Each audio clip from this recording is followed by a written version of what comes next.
Hi, are you Henrik Ibsen? Yes, I'm here to pick up Taylor. That's me. Yes, come in. Okay.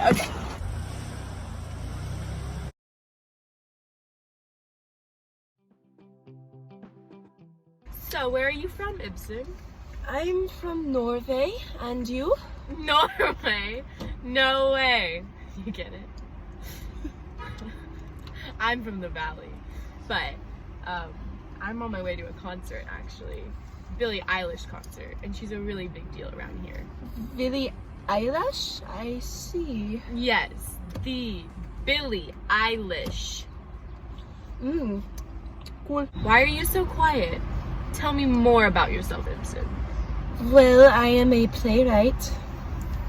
Interesting. Tell me more. I have inspired later authors to write pieces shaped around their environment. This is from my strong connection to my home, Norway. However, I moved here because of a pension that I cannot pay off. You know what people call tax evasion. You must be really old. Like, really old. You look a lot younger in your profile. You should probably change that. But in the meantime, tell me more about your career. Well, I had early stages of failure which drove me out into rediscovering myself and how to improve my work. Secondly, the great epic dramas from the early 1860s. Third, were my somewhat sociological-based plays, but I believe they have a broader tune to them. My final plays were about me being in the season of bewilderment and darkness in the 70s and 80s. Ultimately, my plays were meant to be read and not acted out, you see. You sound so smart. Wow. I feel like your life has such a vivid destiny. What do you think about destiny, Ibsen? Imagination and reality? Well, I believe that men and women are different, but that they should both be fulfilling their dreams. It is different for women to speak away from the ideal stereotype based on them socially. OMG! Yeah. You know, I feel like sometimes men feel like they need to control women because of their desires. Desire is such a weird word, don't you think? Desire. Since you're smart, tell me about desire. The two types of desires are conscious and unconsciousness. The conscious regards one's current awareness of their actions. The unconscious deals with acting in an inappropriate manner and doing things regarding your selfish acts, and doing things solely for the purpose of benefiting you and putting someone in a position of discomfort or hurt. I'm sorry, but you're starting to sound a little boring. You said you write plays. What do you write about? Well, my play Rosemersholm involves a woman that may have felt obligated to marry a man who has temporary needs instead of realistic ones, which is why she could have felt enslaved by him. She may have wanted to break away from the ideal image of a woman. Wow, you have such good ideas. You should be famous. Well, my stop is right up here, but I'll be sure to give you a good rating. Your car kind of smells weird, though.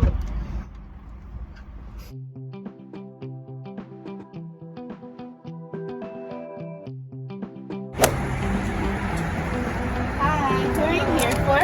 I'm Kennedy. Great. So, where am I taking you today? The library off of William Street, please. Okay, off we go. Wonderful weather we're having. Must be a big summer blowout sale somewhere.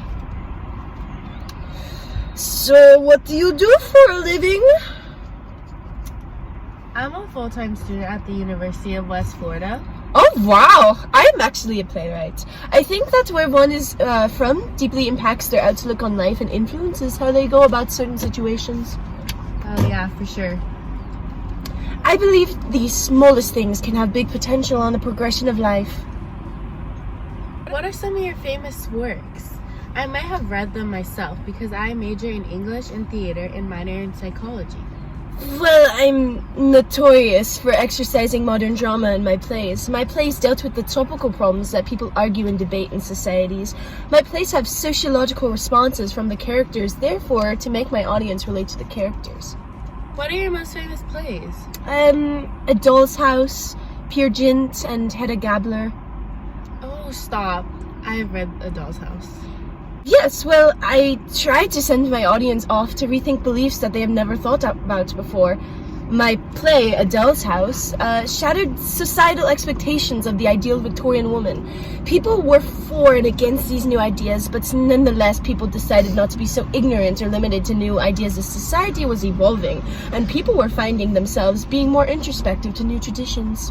You must have written a lot of plays then. In fact, I have had periods of writing. My most impactful period was the fourth and final period. Go on. In my fourth and final period of playwriting, I dealt with the dark interior of the human soul, as I like to call it, which I investigated many topics such as the unknown forces that motivate or rule human lives. That's wild.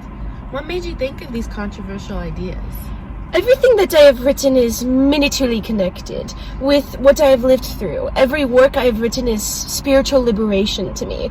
I also want to connect to ordinary individuals by creating situations in my plays that reflect on reality rather than the fantasy and imagination of kings and queens.